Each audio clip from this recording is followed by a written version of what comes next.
بسم اللہ الرحمن الرحیم۔ آج کی حدیث سلسلے احادیث کی دوسری حدیث محرم کے روزوں کی فضیلت سے متعلق ہے۔ عن ابی ہریرہ رضی اللہ تعالی عنہ قال قال رسول اللہ صلی اللہ علیہ وسلم افضل الصیام بعد رمضان شہر اللہ المحرم وافضل الصلوات بعد الفریضۃ صلاۃ اللیل۔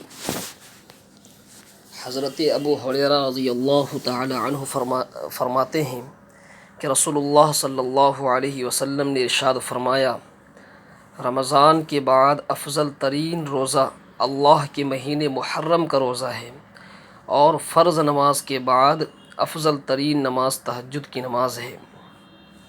محرم الحرام کا مہینہ بہت بابرکت و باعظمت ہے۔ اس مہینے کی بہت ساری فضیلتیں ہیں، جن میں دو کا ذکر حدیث پاک میں ہے۔ ان میں سے ایک یہ کہ نبی صلی اللہ علیہ وسلم نے اس مہینے کی نسبت اللہ پاک کی طرف کی ہے کہ محرم اللہ کا مہینہ ہے۔ دوسری فضیلت یہ کہ اس مہینے کا روزہ تمام نفلی روزوں سے افضل ہے، یعنی رمضان کے علاوہ جو 11 مہینے ہیں ان میں اگر کوئی نفلی روزہ رکھتا ہے تو محرم الحرام کے پورے مہینے میں جب بھی روزہ رکھے ان روزوں کا ثواب بہت بڑھا ہوا ہے۔ ایک مرتبہ ایک صحابی نے اللہ کے رسول صلی اللہ علیہ وسلم کے سامنے عرض کیا، اے اللہ کے رسول صلی اللہ علیہ وسلم، آپ مجھے رمضان کے علاوہ کون سے مہینے میں روزہ رکھنے کا حکم فرماتے ہیں؟ آپ صلی اللہ علیہ وسلم نے ارشاد فرمایا، اگر تم رمضان کے بعد روزہ رکھنا چاہو تو محرم کے روزے رکھا کرو، کیونکہ یہ اللہ کا مہینہ ہے۔ اس میں ایک ایسا دن ہے جس میں اللہ تعالیٰ نے ایک قوم کی توبہ قبول کی تھی، اور اسی دن دوسری قوم کی توبہ قبول کرے گا۔ ایک اور روایت میں ہے کہ جس نے محرم الحرام کے مہینے میں ایک دن کا روزہ رکھا، اس کو ہر ایک روزے کا ثواب 30 روزوں کے ثواب کے بقدر دیا جائے گا۔ یہاں یہ وضاحت کر دینا ضروری ہے کہ محرم الحرام میں ایک روزہ عاشورے کا روزہ ہے جو 9ویں اور 10ویں یا 10ویں اور 11ویں کو رکھا جاتا ہے۔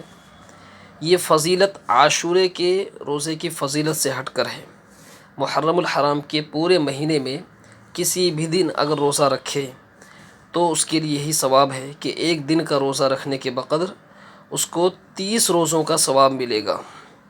اور ہمارے اسلاف ہمیشہ ماہ مبارک کا اہتمام کرتے ہیں۔ علامہ ابن رجب رحمۃ اللہ علیہ فرماتے ہیں کہ ہمارے اسلاف 3 عشروں کی بہت عظمت و لحاظ کرتے تھے۔